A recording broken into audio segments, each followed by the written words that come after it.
Very beautiful painting, huh? Makes you want to join the kirtan, Chaitanya Mahaprabhu. There's a very nice passage in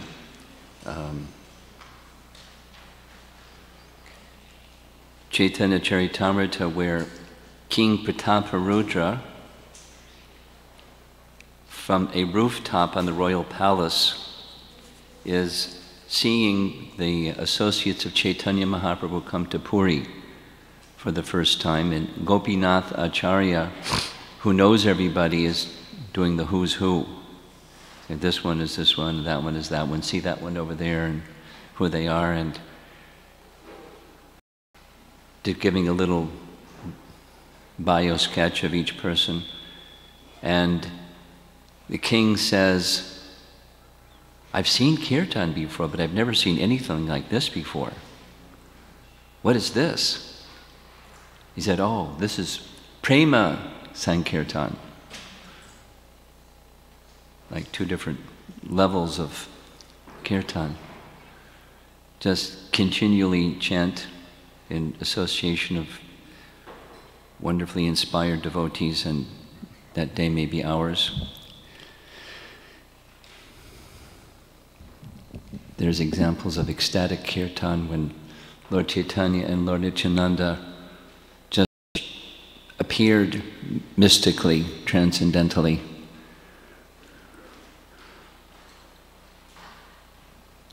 I wasn't there for this personally, but I was told that very early in New York City, when the devotees were enthusiastic to have Srila Prabhupada interact with the public, knowing how much benefit they had gotten from his association, they wanted to make a spectacular event for Prabhupada to give his association. So they booked a hall. It was expensive.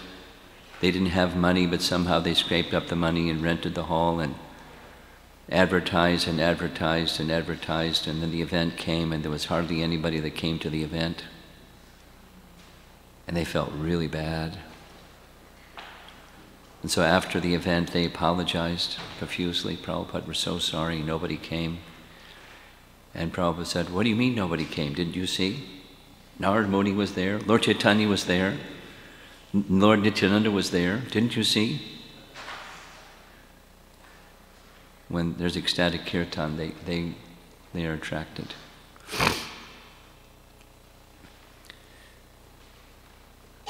So the theme that I wanted to speak about this morning connects with yesterday evening's topic, that of the limbs of surrender,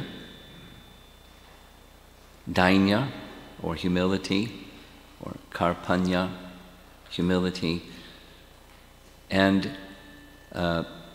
one of the nice things about devotee association and this wonderful literature that Krishnadas Kaviraj Goswami wrote is it gives us examples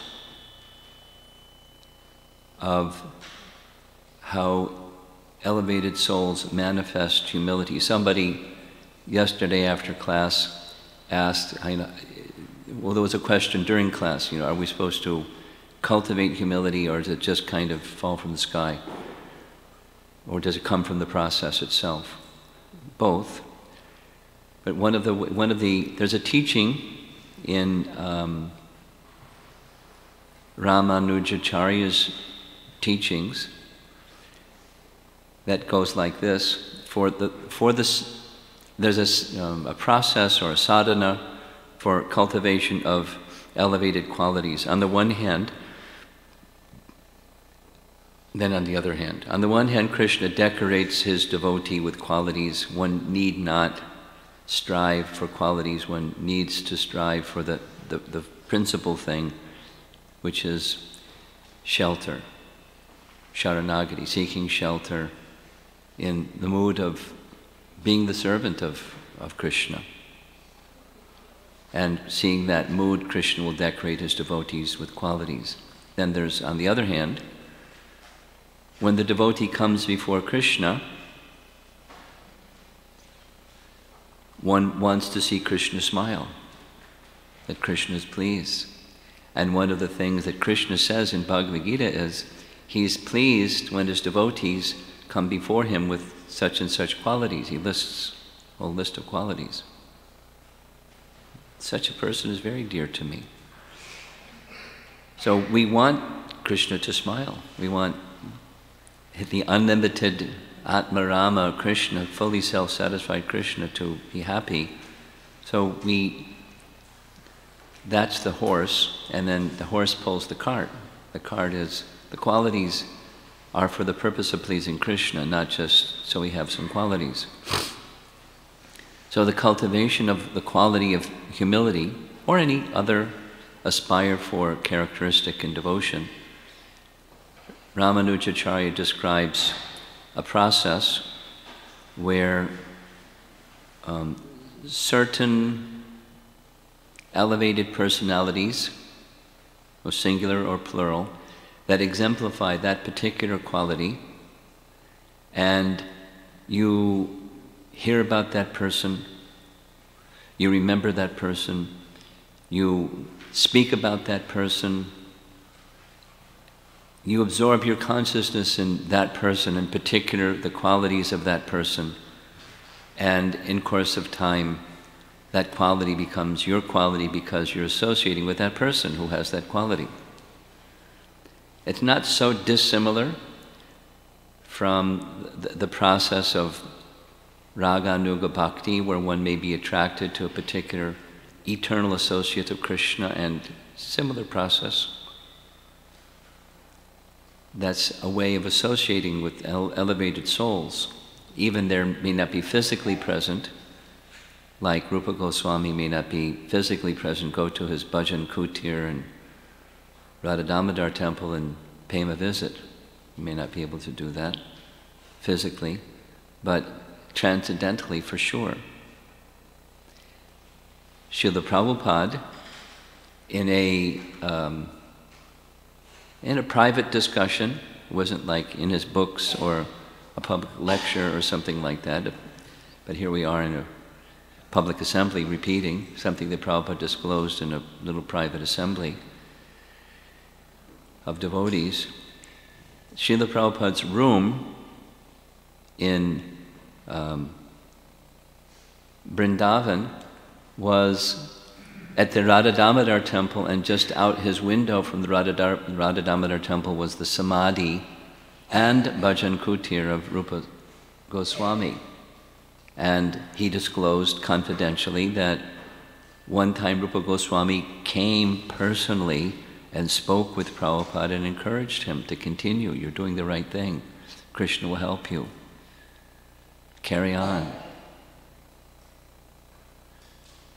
So he did. Getting a little encouragement is always nice, and what to speak of Rupa Goswami coming to you and saying, keep going. You're doing the right thing. Since we're the International Society for Krishna Consciousness, ISKCON, established by our founder Acharya Srila Prabhupada, we're followers of Lord Chaitanya, but specifically, Prabhupada writes, we're followers of Rupa Goswami, who is the exemplary follower of Lord Chaitanya. So I wanted to go there first. Profiles of humility, and little embellishment from that, as I discussed yesterday evening. When humility is there as the foundation, then so many other things can be placed upon the foundation. And with Rupa Goswami, certainly that's the case. There are two situations described in Chaitanya Charitamrita where Chaitanya Mahaprabhu pronounced the fact that he invested the fullness of his mercy in Rupa Goswami. That's like, what's the fullness of Chaitanya Mahaprabhu's mercy look like?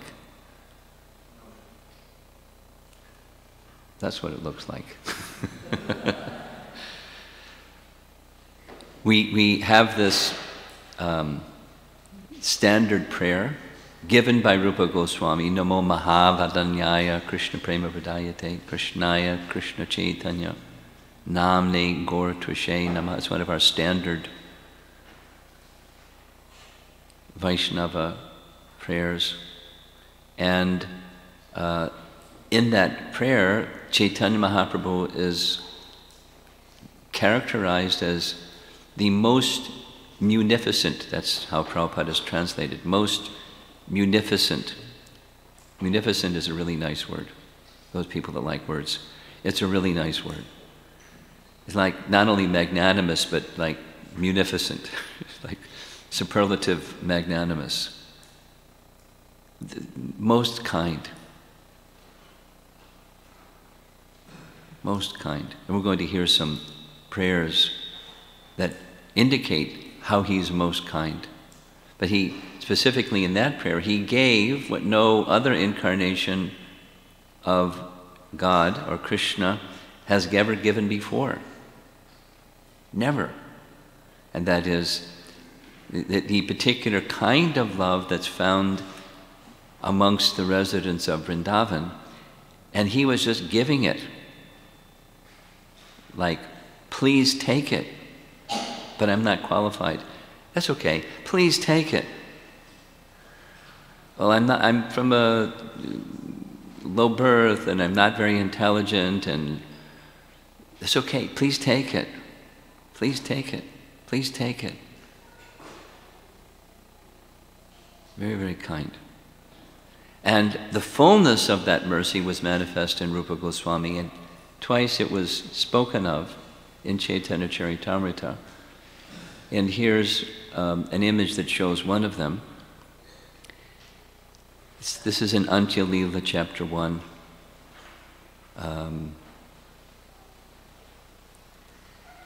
Where the description is that Chaitanya Mahaprabhu was engaged in Sankirtan, congregational chanting in a public forum, and while the kirtan was going on, Chaitanya Mahaprabhu was reciting over and over again a particular phrase, like a song, just using vernacular here, a song that was like a film song, boy loves girl and woo woo woo kind of song. He loves her, she loves him, woo woo woo kind of a song. Nobody really understood. They didn't have Bollywood then in any case.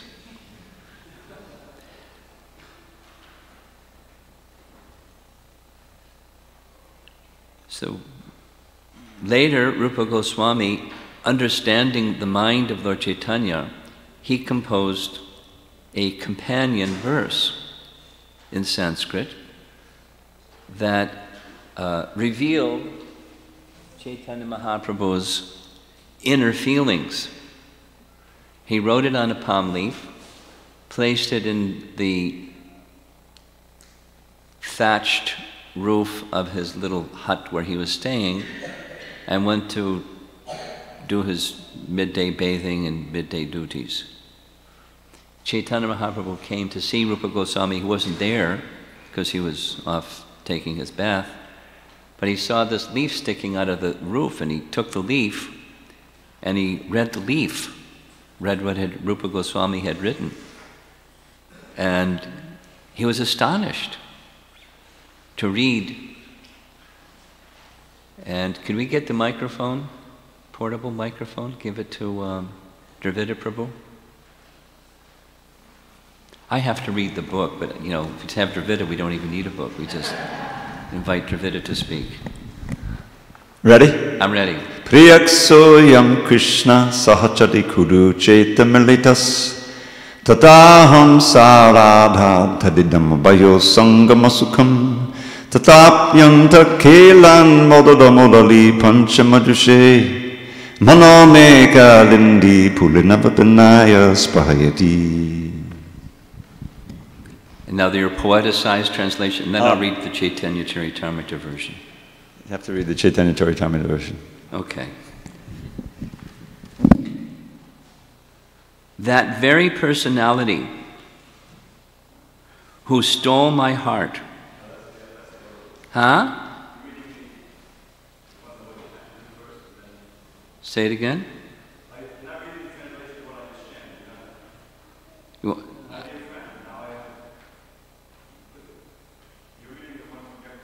Okay.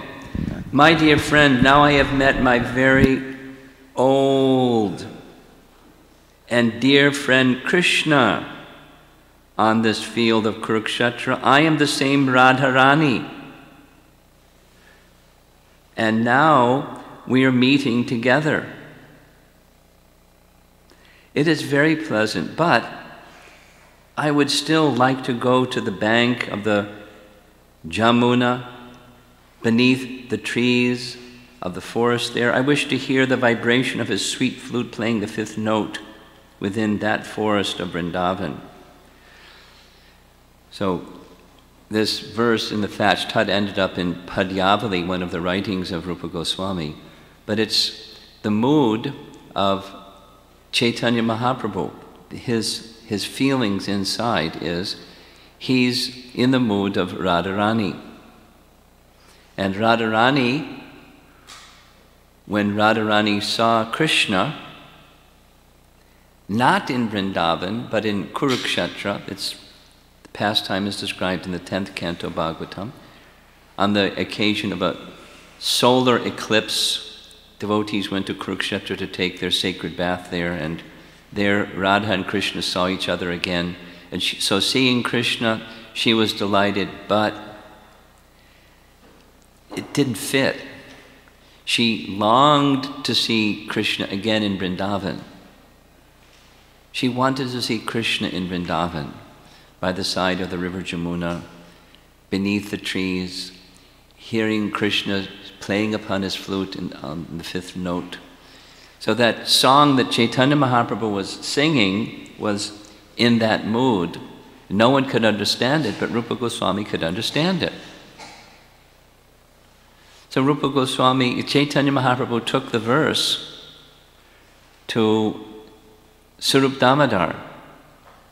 And he read the verse to Swarup Damodar and said, Swarup Damodar, how is it possible that Rupa Goswami could understand my heart? I didn't disclose it to him. And Swarup Damodar said, I can only conclude one thing. For him to understand, you must have given your mercy. Otherwise he couldn't understand. And Lord Chaitanya acknowledged, yes, it's true. When I instructed him in Dashashvamedha Ghat, I gave him this special empowerment. Here's the fullness of my mercy so you can understand me, and therefore you can understand my teachings, which I've just given you. Because to understand teachings, you need to understand the person. Through teachings, you can understand the person, but you may not. So he empowered him in that way. And then, in the same chapter, there's another description, a second time where Lord Chaitanya said the same thing, and that is Rupa Goswami, in the Chaitanya Charitamrita is described, the humility of Rupa Goswami is portrayed in the painting, but when he came back from having taken his bath and he saw Lord Chaitanya standing there reading this verse, he fell down like a stick. And Lord Chaitanya was so moved by not only the humility but the bhakti from submission and in humility, natural devotion arises. So in this other circumstance, Rupa Goswami was living in Vrindavan, and while living in Vrindavan, being the inspired transcendental poet that he was, he began in his mind composing a drama about Krishna. And long narration, but to make it short, as he was hankering to be with Lord Chaitanya, so he made a long pilgrimage all the way from Vrindavan to Puri. That's a long walk. It's a long train ride, too. It was a really long walk. So he was walking, and as he was walking, he was continuing to compose this drama. And when he just reached near Bhubaneswar, which is north of Puri, just not so far from Puri, he stopped, spent the night at a village called Satyabhamapur. Satyabhamapur is a place where Satyabhama lives. Satyabhama is one of the queens of Krishna. So during the night, when he was resting, Rupa Goswami had a dream where Satyabhama came to him and instructed him, "You're composing a drama about Krishna, but make it in two parts. Krishna in Vrindavan, Krishna out of Vrindavan." So he took it as an instruction from Satyabhama. It was. And so he continued his journey to Puri. In his mind now, it's two dramas. And when he reached Puri, he got Lord Chaitanya's association, again with this complete humility, throwing himself at his feet. He felt like Haridas felt, humility such that he was not eligible to even see Lord Jagannath, to enter the temple of Lord Jagannath, so he stayed at some distance. He stayed with Haridas. So one day, of the many days that Lord Chaitanya visited Haridas, he spoke directly to Rupa Goswami and told him, "I understand you're composing a drama. Make it two dramas, not just one." And Rupa Goswami could understand. He's omniscient. He knows my heart. He knows that I'm composing a drama, it's got to be two, so Krishna and Vrindavan, so then became two. And those two have been very kindly translated by Bhanu Swami. And Krishna's pastimes in Vrindavan are called Vidagdha Madhava, and his pastimes in Dwaraka are Lalita Madhava. So these covers of these two books. And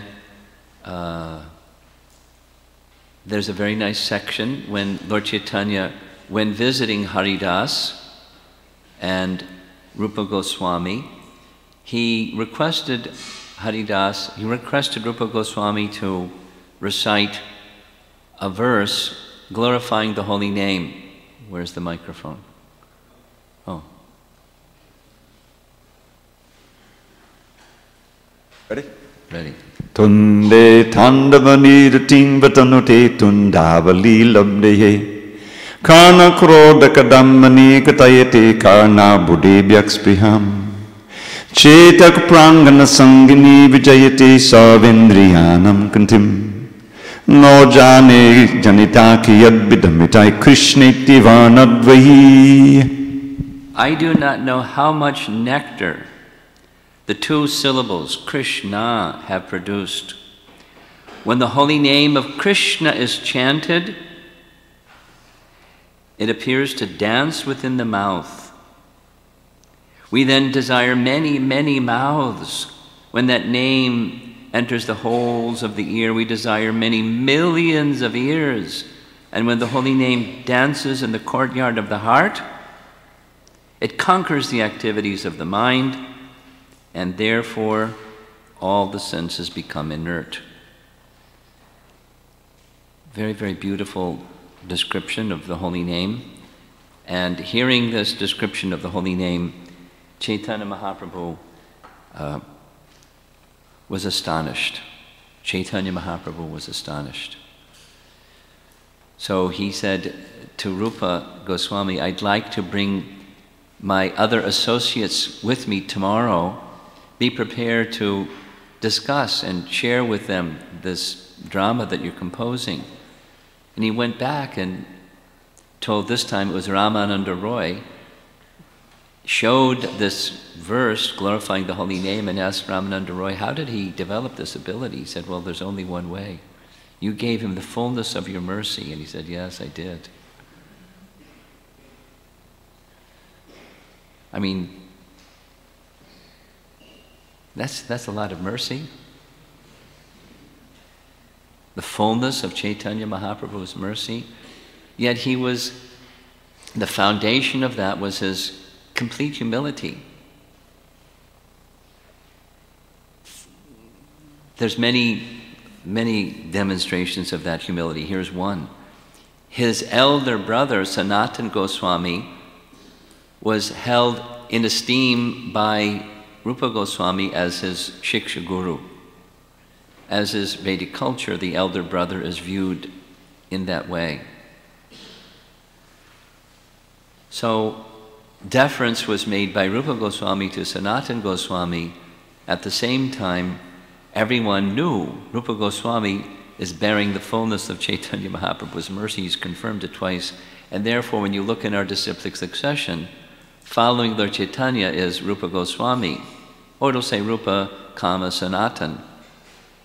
And Sanatan accepted that mood of love of his younger brother and engaged Rupa Goswami in ways like that to review his writings and so forth and so on. Just such intimate kinds of love.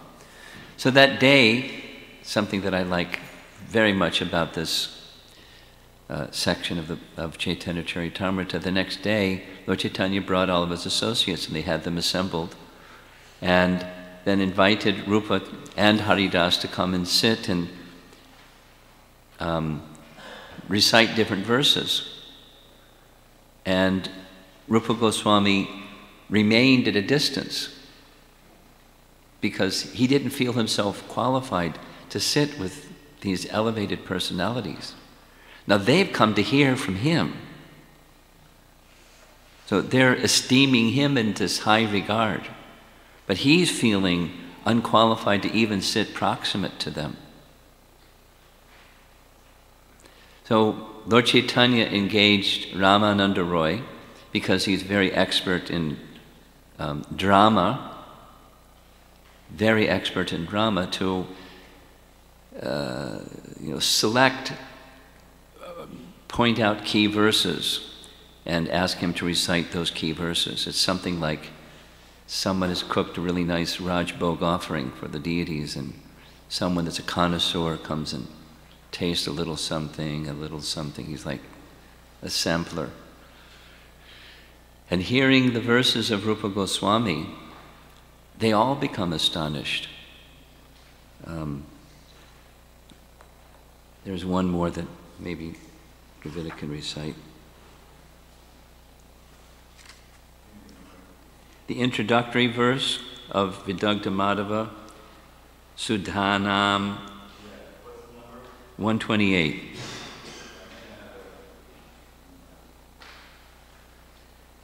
Adi Lila, Antya Lila, chapter 1, text 128. Sudanam Chandrinam Apimadadimon Madadamani Dadana Radhadi Pranayaganasarai Sudabitam Samantat Santapod Gama Vishama Sansara Sadani Panitang Te Trishnam Hadatu Hadilila Shikadini. You have your poeticized translation. May the pastimes of Sri Krishna reduce the miseries existing in the material world and nullify all unwanted desires. The pastimes of the Supreme Personality of Godhead are like shikadani, a blend of yogurt and sugar candy. They overpower the pride of even the nectar produced on the moon, for they distribute the sweet fragrance of the concentrated loving affairs of Srimati Radharani and the gopis. And the associates of Mahaprabhu are going, wow. And verse after verse after verse he recites, and Sarupa Damodar says, this isn't a drama, this is a shower of nectar. One slight point. This meter that this verse is in, the same meter as Priyaksayam Krishna, is called Shikarini. That's the name of the meter, and the meters have names. So the name of the meter he worked into the verse itself, Shikarini. Just one note. Rupa Goswami, I mean, going into the empowerment and prowess and subtleties of our great acharyas, it's an ocean. You could just dive in and not find the bottom and drown yourself. It's amazing. It's amazing. We're so dull, and they're so refined, and we, even in our dullness, it's amazing. It's very wonderful. And so the foundation of all of this is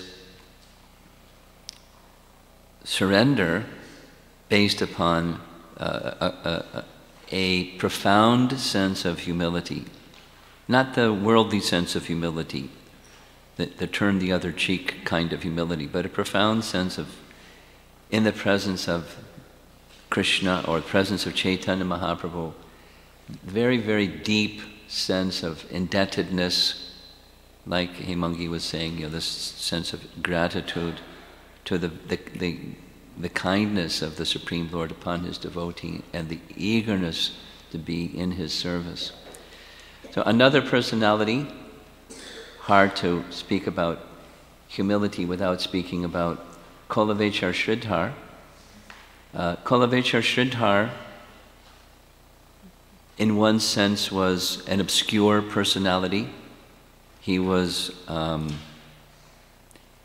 very, very, very, very poor.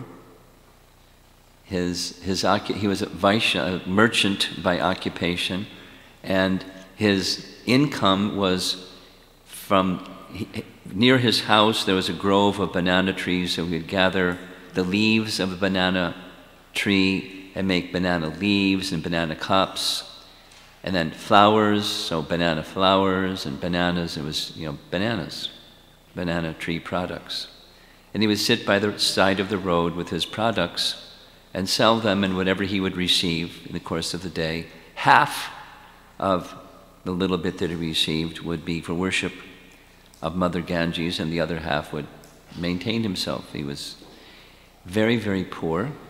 It's described that his clothing had so many holes in it. There was more holes in his clothes than there was clothes. And the roof in which he lived was a thatched roof, but it had more holes, so whenever it would rain, it would just pour down rain on him. Very, very poor. But he wasn't feeling poor. He was feeling very happy.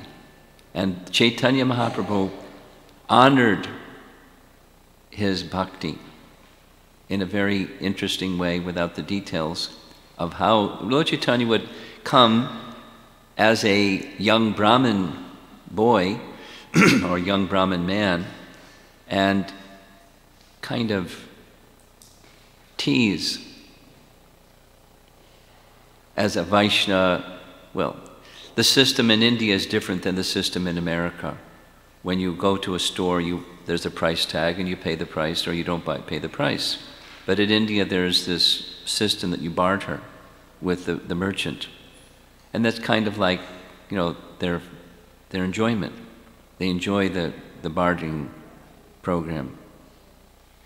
In one of the dramas of Raghunath Das Goswami, Dana Keli Kamudi, it's a book that describes a pastime where Krishna and Radharani are bartering for a price for her yogurt, and it goes on and on and on and on and on and on and on and on and on and on and on and on and on and on. Like there's a certain relish in, but the way that the bartering is going on is just glorifying one another. It's very different than what goes on in the marketplace in India. So Lord Chaitanya would tease Kolavechar Sridhar, bargaining for, give me a fair price, I'm a Brahmana, give me charity, and so many things. Then he'd come, and Kolavechar Sridhar would finally say, take whatever you want, just don't come back tomorrow. And Lord Chaitanya would come back tomorrow and the next day because he enjoyed his association so much.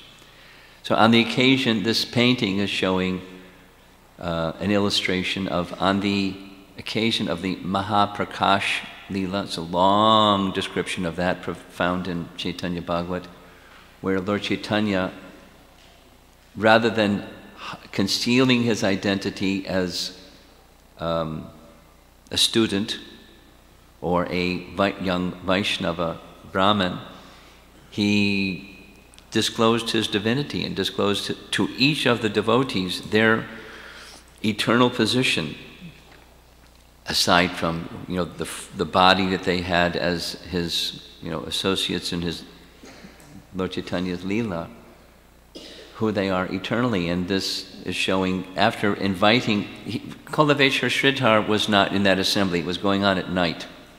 And Kolavechar Sridhar's place is quite a distance away from where this kirtan was going on. And it was night, they didn't have street lights. The Lord Chaitanya said, just listen for the sound of Kolavechar Sridhar's chanting his japa, because all night long he chants japa. And just follow the sound of his voice and you'll find him. So they did that and they brought him. They brought him before Lord Chaitanya. And Lord Chaitanya ordered him, I want to give you a benediction, take a benediction. And he didn't want to take, didn't want anything. Just give me your association birth after birth. You can do with me whatever you want. You can come and tease me all you like, it's okay. Just give me your association birth after birth. Then Lord Chaitanya showed his form of Krishna Balaram to Kolavechar Sridhar. This is, the altar and flowers leading to the altar. Very beautiful painting. So again, mercy comes to one who is meek and humble. There's a biblical saying, the meek shall inherit the kingdom of God, or something to that effect. So this meekness, it's not, there's a transcendental quality of this meekness. I want to read a little bit about also, maybe less known amongst the devotees, but Murari Gupta, a very wonderful associate of Chaitanya Mahaprabhu.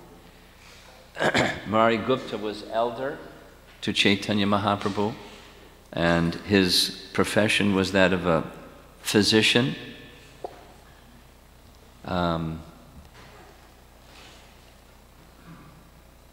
The Chaitanya Charitamrita that we have, the pastime, it's said that the pastimes of Lord Chaitanya's life in Navadvip was based upon the diaries of Murari Gupta. He was learned and he kept diaries, and those diaries then became the basis of what Krishnadas Kaviraj wrote about the pastimes before he reached Puri. In the pastimes in Puri he received from hearing from Raghunath Das Goswami, and that thus we have Chaitanya Charitamrita. But very, very intimate associate of Chaitanya Mahaprabhu. The section that I'm going to make reference to from Chaitanya Charitamrita is when the devotees, Lord Chaitanya has completed his South India tour, and he's now back in Puri, and notice went to the devotees in Navadvip, Lord Chaitanya is back, come see him. So they come. First they have to have a big festival in honor that Lord Chaitanya is back, and then they come. And one by one they come before Lord Chaitanya, and just a little, get the flavor of this. The first person who Lord Chaitanya greets is Advaita Acharya, as in our Jai Shri Krishna Chaitanya Prabhu Nityananda Shri Advaita. So he greets Advaita Acharya first. and offers his appreciation of his devotion. Then next comes Vasudeva Datta and his son Mukunda Datta. Vasudeva Datta, Lord Chaitanya loved him very much because of his compassion, without the detail, because of time. One could easily just go on in Gaura Leela and just go on and on. So he says to Vasudeva that although your son Mukunda I've known since childhood, we went to school together, we're very, very dear friends and associates, but when I see you, I'm even more pleased than when I see him. This is my heart. And Vasudeva is very humble and says, I can understand that my son received your mercy before I did, and therefore I consider him spiritually senior to me, although he's by age younger than me. And so I hold him in that regard. He's senior to me because he received your mercy first. Then Lord Chaitanya said, I've come from South India and I have 2 books, and I'd like to make a gift copy to you of these 2 books. And one of them is Brahma Samhita that he found in the course of his travels. And I would like you to please make copies and have the other devotees make copies. So it's mentioned that everyone started making, because they had to be printed by hand. They didn't have printing presses at that time. Then next is Srivas, again in our Panchat, Srivas Adi Gaur Bhaktavrinda. Srivas was there with his 3 brothers, and Lord Chaitanya, they fell at Lord Chaitanya's feet, and Lord Chaitanya said, you 4 brothers have purchased me by your devotion. And Srivas said, no, no, no, it's the other way around. We have been purchased by your affection, all 4 of us. Then Shivananda Sain, there's a really nice verse I want to read that Shivananda Sain speaks. What's interesting, because it's a verse that's spoken or written by Jamunacharya. So interesting. He's speaking a verse by a previous acharya from another disciplic line. It's a beautiful verse. Do you know that one too? 151. Madhya Leela, chapter 11, text 151. Nimajjato Nanta. Madhya 11, 151. Nimanjito nanda bhavana vantas chiraya me kulamavasi labdha tvayapi labdham bhagavandi danim anuttamam patramidam dayaya. The verse translation is, O my Lord, O Unlimited One, although I was merged in the ocean of nescience, I have now, after a long time, attained you, just as one may attain the seashore. My dear Lord, by getting me, you have obtained the right person upon whom to bestow your causeless mercy. Very beautiful. Shivananda Sain was amongst all the associates that had traveled from Bengal. He was the senior. He was like looking after them all and seeing to their needs, and just like an elder caring for all the juniors. He was elder in that way, and yet he's considering himself completely at Lord Chaitanya's mercy. Again, humility. And that humility being a springboard for shelter taking. Then comes Murari Gupta. It's very beautiful. Murari Gupta, at first, did not meet the Lord, but rather remained outside the door. He wouldn't even come in, falling down like a stick to offer obeisances. When Lord Chaitanya could not see Murari amongst the devotees, he inquired about him.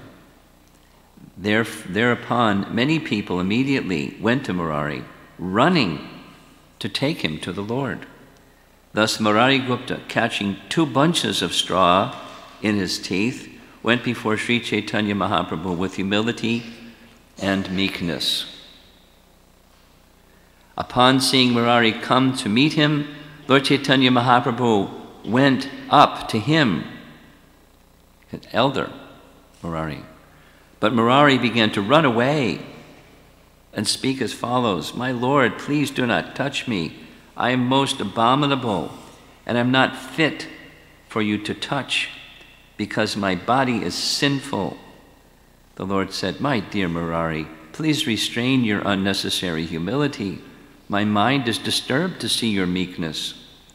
Saying this, the Lord embraced Murari and had him sit down by his side. The Lord then began to cleanse his body with his own hands. There's so many nice descriptions of the intimate association between these two, several of them. I'll just mention a few. One is a very wonderful situation where the house of Murari Gupta is not so far from where Chaitanya Mahaprabhu's father lived. So one time, Murari went to see Chaitanya Mahaprabhu and Lord Nityananda, and they were seated side by side. And Murari went and paid his obeisances at the feet of Lord Chaitanya, and then paid his obeisances at the feet of Lord Nityananda. And Lord Chaitanya chastised him. He said, "What are you doing, Murari? You're violating religious principle." Murari couldn't understand what's wrong. Paying obeisances to Lord Chaitanya and Lord Nityananda. And then he went back to his home, his mind, because he had love for Lord Chaitanya. He didn't want to displease Lord Chaitanya. Then in a dream, Lord Nityananda and Lord Chaitanya appeared, and they transformed themselves into Krishna and Balaram, and Krishna was indicating, "You should offer your respects, he's my elder brother." So Murari went the next day and paid his obeisances at the feet of Lord Nityananda. And then to Lord Chaitanya. And Lord Chaitanya said, "What are you doing, Murari?" I'm just doing as you've ordered me." Lord Chaitanya was very pleased. He gave him some betel nuts to chew. So then Murari went back to his home, and he told his wife to prepare rice. And he took the rice that she prepared and threw it on the ground and told her, "Now prepare some more." And she prepared some more. He took that rice and threw it on the ground. And again, his wife thought Murari's gone mad. He was making offering in his very special way to Lord Chaitanya. And these pastimes are described in this book, but it's also mentioned in Chaitanya Charitamrita that during this Mahaprakash Leela, Lord Chaitanya indicated to Murari that Murari was Hanuman. And he said, "You are Hanuman and I am your Lord Ramachandra," because Lord Chaitanya is the avatari, the source of all avatars. And for that reason, Murari had this affection for Lord Chaitanya, while at the same time he was Ram Bhakta, he was the devotee of Lord Ramachandra. Another pastime was Lord Chaitanya instructed Murari, "You should just worship Krishna." Murari didn't want to displease Lord Chaitanya, but he couldn't give up Lord Ramachandra, so he couldn't sleep at night. He didn't want to disobey Lord Chaitanya, but he couldn't give up Lord Ramachandra. So he came back the next morning delirious. I can't give up Lord Ramachandra. You've asked me to worship Krishna alone. I can't do that. I'm disobeying your instructions. Lord Chaitanya embraced him and said, you're a true devotee. Your love for Lord Ramachandra is deep in your heart. I just wanted to show the world the quality of your love for Lord Ramachandra. Then here's another pastime where Lord Chaitanya, Mahaprabhu pictured here, entered into a mood of Lord Varaha. And Murari could understand his mood, and so Murari gave him a clay pot of water, because clay is made of earth. Clay pot is made of earth, and so Lord Chaitanya then, according to this description, he manifested the form of Lord Varaha and lifted the pot. He was rescuing the earth just as the Leela of Lord Varaha. Then another time Lord Chaitanya was in the mood of Lord Vishnu, and Murari understood his mood, and so he had Lord Chaitanya get on his back. I'll be a Garuda and you'll be Lord Vishnu, and I'll carry you wherever you want to go. He just had such an uncanny love for Lord Chaitanya. On another occasion, Murari Gupta, this is Murari Gupta, entered a mood where he didn't want to see Lord Chaitanya's disappearance. He had too much affection for him. He couldn't bear Lord Chaitanya's departure. So he decided, foolishly, that he would take his life before that terrible thing happened. So he got a sharp knife. Specifically, it's described, the kind of knife that's very hard. It's hard enough it can carve and shape conch shells, make carvings into the side of the conch shell, and he kept it in a place hidden. Lord Chaitanya came one day and said, give me your knife. And Murari said, what knife? What are you talking about? What do you know? I don't have a knife. Lord Chaitanya said, give me your knife. I don't have a knife. And Lord Chaitanya went to exactly where Murari Gupta had hidden the knife and took the knife. Said, you can't do this. You're my devotee. You've surrendered to me, that your body belongs to me. You can't take your life. There's service for you. You can't do this. And left. Murari fell to the ground. Complete, although he was elder, as was Haridas Thakur, elder, but this mood of humility pervades the life of a devotee. And in the case of Prahlad Maharaj, this is now moving from Chaitanya Leela to Bhagavatam. In our morning verse, we read about Prahlad Maharaj being glorified by Lord Nrsingadev, that Bhaktanam Sarvesham Prati Rupa Dhrik. Nrsingadev's confirming that you are the best example of my devotee. Oh, he's the best example in many ways, but one of them certainly is his humility. In the purport of that verse, Prabhupada recites the 12 Mahajans, and amongst the 12 Mahajans, Prahlad is one, and Prabhupada then confirms, amongst the 12, Prahlad is the best example. So if you want a good example to follow, Prahlad's a good choice to pick, because his mood, Prahlad's mood, is likened even to that of Haridas Thakur. So when Lord Nrsingadev appeared in this world to protect Prahlad, and the demigods all assembled wanted to honor Lord Nrsingadev, but their prayers were inadequate, they came to Prahlad and invited Prahlad to come before Lord Nrsingadev to offer prayers. And the first prayers of Lord Nrsingadev, the first prayers of Prahlad were just statements of humility. That's A beginning of devotion is with humility, or the converse. Without humility, how can there be devotion? How can there be submission in devotion? So he cites his disqualification. I have no business coming before you.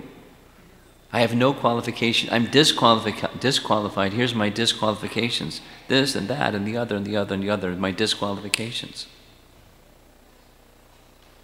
But the demigods, they've asked me to do this service, so I have to do the service. I can't say no. But there's one thing I do know, and that is you're merciful. Very important. One thing I know is you're merciful. So even the offering I'm going to present is paltry, insignificant. You're merciful, and you'll accept the offering just because you're merciful. And then he offers his prayers. I'm going to end with another personality from Srimad Bhagavatam that's well known by all of us, Sudama Brahman. And the narration found in the Bhagavatam is that Sudama and Krishna went to school together after Krishna had returned to Mathura after having lived in Vrindavan for 12 plus years. When he went to Mathura and was reunited with Vasudeva and Devaki, one of the first things they wanted to do was send him to school. He's this 12-year-old boy, he hasn't even gone to school yet. So they found the best teacher, Sandipani Muni, and they sent him to Sandipani Muni's school. So Sudama was from a Brahmana family, and Krishna was from a Kshatriya family, and they were both given some common service of going into the forest for gathering wood for the fire yagya. And one time, when they were in the forest, a big storm came. And when the storm came, it was torrents of rain, it was the dark of night, and so they spent the night underneath a tree in each other's association. And Sandipani Muni, the next morning, the storm was over and it was the early morning, and so they took all the boys and went looking for Krishna and Sudama, and they found them, and he was so appreciative of the austerities that they undergone for him. There's many parts of this narration. But later, they both grew up. Sudama became married and Krishna became married. And Sudama was a Brahmana who was very poor, as we see specifically. Poor Bandar. Some of us will be going to Dwarka for a pilgrimage during Kartik next year, 2016. We're going to visit this place. It's a small place outside of Dwarka, Por Bandar, the place where Sudama lived. And so they're like, it's not even like suburbs, it's just a little village outside of the big city, the capital city of Dwarka. And the wife of Sudama was very concerned about her husband's condition. They were so poor, and she hardly had anything to eat. And in a, not a nagging way, in a very loving way, she was concerned about her husband's welfare and said, you have a very dear friend. You went to school with Krishna. Krishna is not far away in Dwarka. Surely he'll be kind upon you and give you some assistance. Brahmanas can receive charity from kings. So why don't you go visit your friend, Krishna? And repeating and repeating, you know, those of you that are married know how wives can do that. And so he went. And this, what he's carrying is a gift for Krishna, very important part of this Leela. It's a bag of broken rice, because they were so poor, they didn't have proper rice. That's all they had. So that was the gift that he brought to Krishna. So he's entering into Dwarka, and here's Krishna seated on the throne with Rukmini, and Krishna's getting off the throne to come and greet his very dear friend Sudama. They're of the same age. And he seats Krishna, he seats Sudama in a royal position and has the queens come and the maidservants make very special offerings to Sudama, including washing his own feet. There's many beautiful paintings on this very same Leela. Here's Krishna washing Sudama's feet. But what's Krishna paying attention to? With tears in his eyes, he's looking in the eyes of Sudama, and Sudama with tears in his eyes is looking in the eyes of Krishna, his dear friend. And another painting, he looks too old in this painting, but Krishna is washing his feet, taking this humble position. And then they spent their time together just discussing wonderful, enjoyable topics together. Eventually Krishna said, I see you're holding something behind your back. What is that? And he snatched it, and it was this rice, and he started eating from the rice. And once and twice and third time, there's different versions of this, but Rukmini held his hand saying, no. And one sense was, this is not fit quality for you. And another sense is, how will you repay him? You're the all-opulent Supreme Lord, but the love with which Sudama has offered what he has offered is, how are you going to repay him? How can you repay the love of your devotee? We'll hear some more about this too. There's this nice description in relation to this particular exchange with Sudama. If one makes friendship with Krishna, one will never be cheated and will get all help. This is Prabhupada's words in a purport. The friendship with Krishna indicates rasa. It goes beyond just surrender. It's the intimacy of a particular kind of love with Krishna. So Sudama had that rasa with Krishna, friendship. And if you, through submission and through intimacy of love and service, you become so connected with Krishna, ma suchaha. Don't worry. Everything that you need will be there. Very similar to what Krishna says in Bhagavad Gita. Whatever it is that you need, I'll provide. Whatever it is that you have, I'll preserve. A nice verse from Bhagavad Gita. So this is the fruit of the process. There's the process of surrender, and then there's the fruit of the process of surrender. Establishing our loving relationship with Krishna through the medium of loving service, starting with surrender and built on the platform of humility. So thank you, Hare Krishna. Huh? So turn the light on, and any comments or discussion?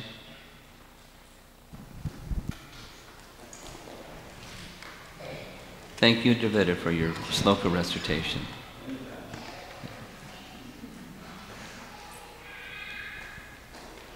I have two questions. One is, in Rupa Goswami's case, Kulavicha Sridhar's case, Murari Gupta, and even Haridas Thakur, all of them had hesitated to take association or be in the association of Chaitanya Mahaprabhu, feeling themselves unqualified.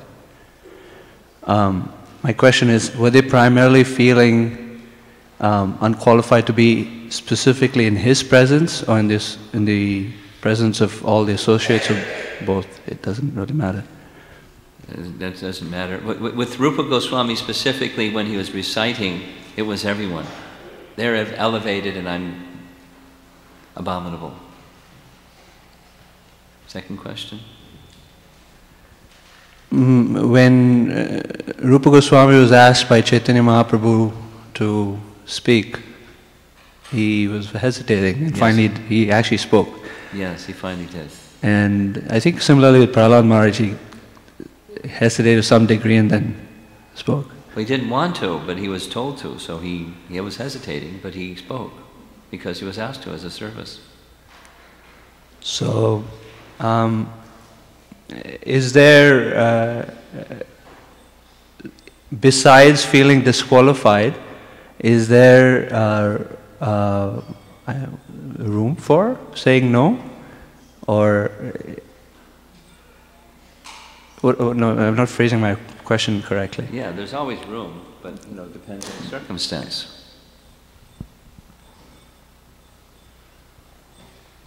Because feelings of disqualification could make one feel, I don't want to move forward, but because the order is there, and the request is there. Without going into detail, there's, for the purpose of this particular gathering, a person or two were asked to speak something, and they requested to not speak something because.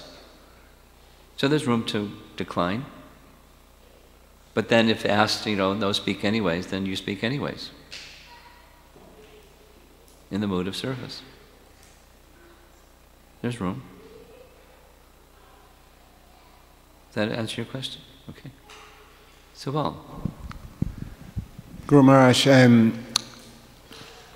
I've been trying to take all this wonderful information and how it applies to me. Thank you. And also thinking, like Travita Prabhu say, we're in the foothills of this Saranagati process. Yeah. And all these qualities, humility, being conscientious that we're dependent on Krishna, Guru and Krishna, those are also in the foothill. And there is the desire of cultivating these qualities. So we make the endeavor to make conscientiously try to apply, to be humble and to be submissive to Guru and Krishna, and all the angas of Saranagati. But where is that? What kind of obstacle or what kind of situation can just, sort of derail that effort? Because it happens. Offense. It happens. Offense. Can you elaborate on that, Guru Maharaj? Using the phrase of Haridas Thakur, then in turn Jiva Goswami,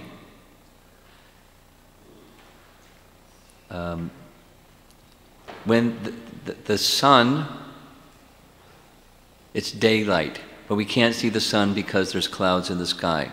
So because of the clouds in the sky, we cannot see the sun. Similarly, in the sky of the heart, there may be clouds that arise due to offense. And when the clouds that arise due to offense appear in the sky of the heart, even we may be doing the chanting of the holy name, that brilliance of the illumination of the holy name will block the radiance of the pure holy name. We won't experience it. Jiva Goswami goes into this in Bhakti Sandarbha. If there's 100 offenses, then such and such 1,000 offenses, and then 10,000 offenses. There's degrees. And then clouds get darker and darker, and to the point where one isn't interested in any devotional anything anymore. But that's the obstacle for us. I'll say it the same thing in another way. The same thing.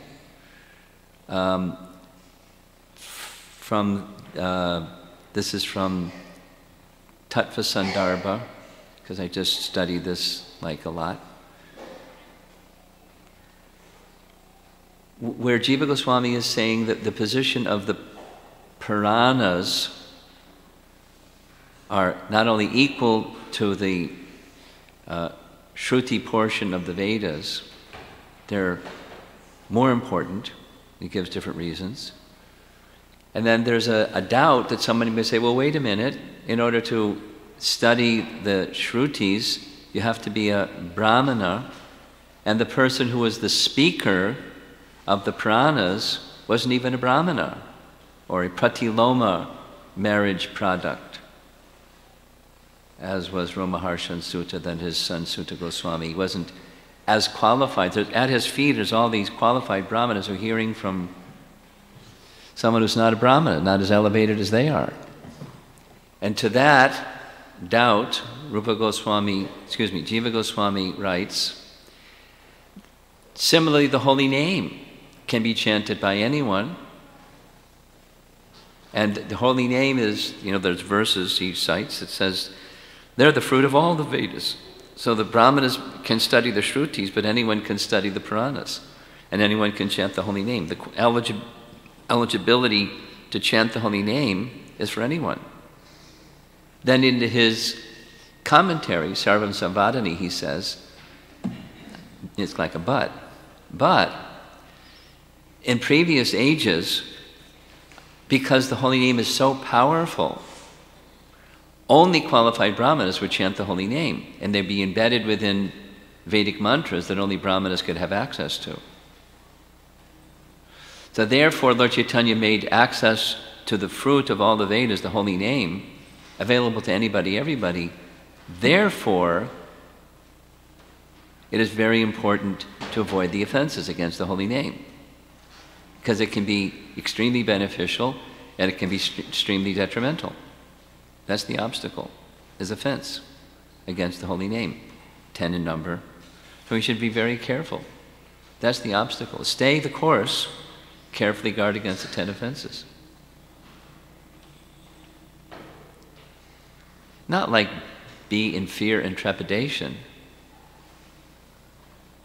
but be very careful. Like Prabhupada gives the example of a razor. You can be used to shave, but if you're not attentive, you can cut yourself. You have safety razors, you can still cut yourself.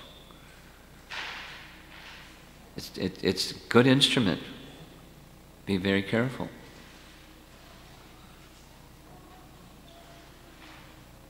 That's the obstacle, offense, primarily. Stay in good association. When you're in good association, be very careful to not make offense. And it's, it's important. Something else? Yes, back there.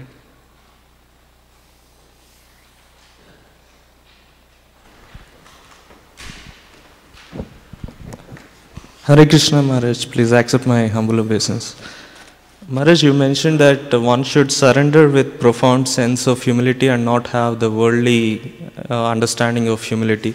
My question is, can you elaborate more on what is that profound sense of humility? Although you did. What I said was that Rupa Goswami and Lord Chaitanya's associates had a profound sense of humility. And then we're not going to be very profound because we're just beginners. But a spiritual sense of humility is different than the material sense of humility. I'm just editing your statement a little bit because you misquoted me. And the spiritual sense of humility is very simple. Prabhupada, God is very great, we're very small. Therefore we should serve Him. The position of being the spiritual spark, part of the supreme fire, Krishna. And the part is meant to serve the whole.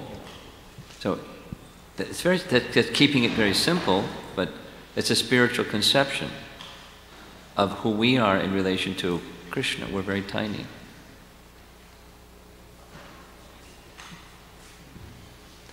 The material sense of humility is someone has done me wrong, and I'll not retaliate or become, in a get-back spirit. I'll just remain humble, turn the other cheek.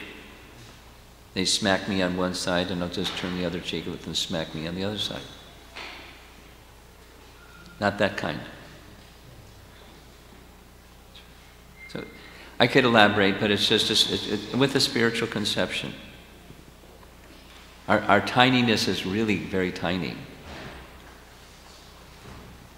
For the sake of time, I'm not going to. There's some nice examples. Maybe Dravida will, because he's spent a lot of his time on the West Coast, knows of Prabhupada's statement to Karandar about how to be humble, or how to think of yourself in a humble way. Same thing happened in New York with Brahmananda. These are two, like, in the early days of the Hare Krishna movement, superlative leaders. Amongst leaders, leaders amongst leaders. Brahmananda on the East Coast, Karandar. Prabhupada said the same thing to both of them. They asked the same question, I'm getting all this responsibility and service, and how do I stay humble? Prabhupada gave the same answer. He said, so just do it quickly. In the spiritual sky, there's a vast Brahmajyoti. Within that vast Brahmajyoti, unlimited, there's spiritual planets. One amongst them the largest amongst them is Goloka Vrindavan. And in that Goloka Vrindavan, Radha and Krishna reside. And one of the portions of a plenary portion of Krishna expands within a cloud within that vastness of the spiritual sky called the Mahatattva, and his name is Mahavishnu, a portion of the personality of Godhead. And from that Mahavishnu comes unlimited numbers of universes that fill up this Mahatattva. And in one of those universes, in every one, there's unlimited numbers of planets, so many planets within each universe. And one of those planets, amongst the so many planets within one universe, is this planet Earth. And on this planet Earth, there are 7 continents and 7 oceans. And one of those continents is called North America. And one of those continents called North America, there's a country called the United States, of which there are 50 United States. And one of those states is New York State. And one of those states, New York State, there's one city called New York City. And New York City has millions and millions and millions of people. And one part of New York City is Manhattan. And on one of the streets of Manhattan, there's a street called Mott Street. And there's one Brahmananda asking, how am I to remain humble?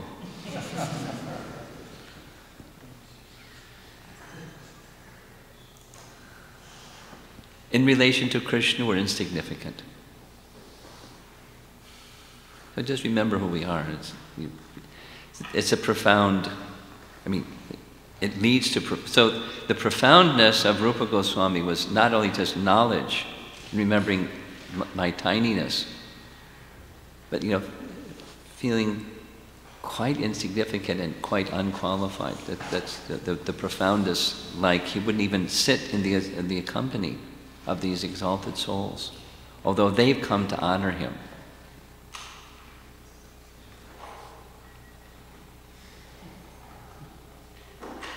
And he's the recipient of the fullness of Chaitanya Mahaprabhu's mercy, but he doesn't want to speak before such an elevated assembly.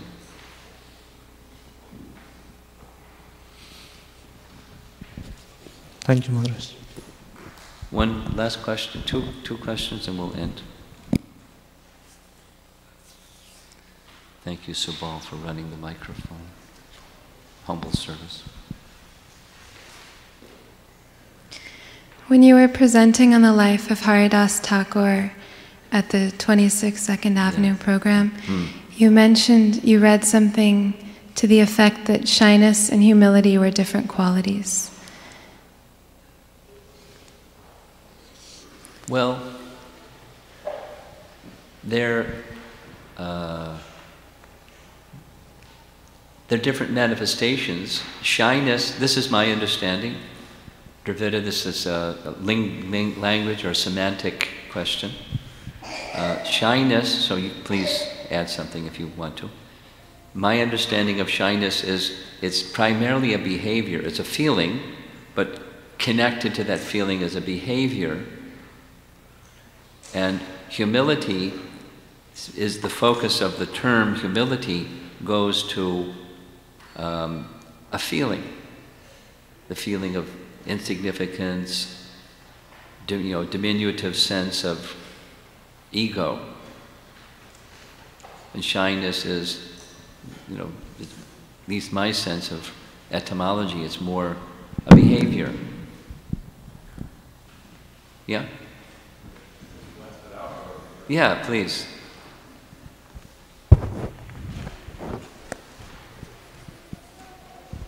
Our editor staff must be very, very precise on language, so that's why I'm calling on you. Well, without consulting the Shastra, namely the dictionary, I could do that. Shyness is a quality. There's some overlap, obviously. They're not mutually exclusive. They kind of support each other. But shyness, as you say, is you generally feel that, this is the wealth of ladies. It's not that men can't be shy, but ladies are, shyness is that a lack of putting yourself forward and being retiring and kind of, that's the kind of behavior. Humility is because, as you said, it's an internal state. Yeah. I heard this once at a japa retreat, and you can take it or leave it, but it's kind of struck me. And it's not from our Shastra, but it's from one of these guys, the 7 best ways of behaving or something. Humility doesn't mean to think less of yourself, but to think of yourself less. And from that means, and that's an important concept, because to think less of yourself can result in depression and paralysis. I can't do anything, right?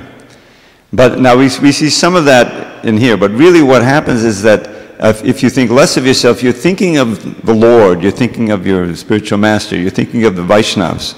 And in your position as well, you see the great qualities in all of them in relation to yourself. But the impetus is that it inspires you to act, because you may be humble, but they're so great that, he can empower me. And the perfect example is Prabhupada's Markani Bhagavad Dharma. You can see Prabhupada was so determined to follow this, even if he would die trying, right? And then he comes off the boat, and it's like, I'm completely unqualified, I can't speak. But this is your mission, I'm your puppet, if you want, you can empower me. And on that basis, which is utter humility, he went forward. So and he probably was anything but shy, right? He would challenge the the presidents or anybody, the scientists, but he was extremely humble. So with Haridas, thank you, Dravida. With Haridas, he was extremely humble. At the same time, he would speak very directly, clearly, strongly before the Kazi and whoever, before the Brahmanas, the assembly, and so on. So he wasn't holding back because of shyness. He was speaking very boldly and acting very boldly, but at the same time, extremely humble, totally humble inside. Last question over here.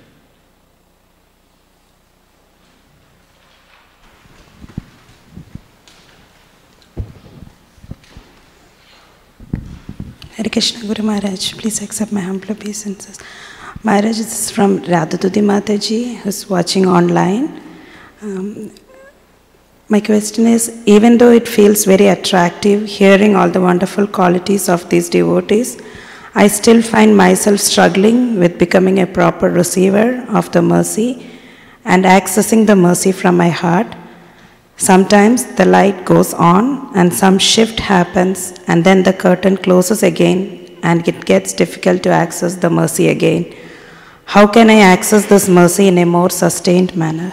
How can I access this mercy in a more sustained manner? In a more sustained manner. Well, abhyasa. That's by, the example given by Srila Prabhupada is the child's capacity to walk comes by repeatedly tumbling and getting up and walking and tumbling and getting up and walking and eventually walking without tumbling. So, abhyasa. With faith in the process, that the object of Krishna is on the object of the process, connecting with Krishna. Krishna is pure, supremely pure. The process is purifying because it's an extension from Krishna and his internal potency. So with faith, let me continue. And then that which is natural through purification will come out, and it'll be sustained. So in the beginning part, it's intermittent or anishtata, unsteady. Continuing to strive, that's the abhyasa, the sadhana or the practice, the necessity of continuing with faith. Even I may tumble and the expression, the curtain closes. I lose it. I lose that sense of connectedness. Continue with faith. Srila Prabhupada ki jai.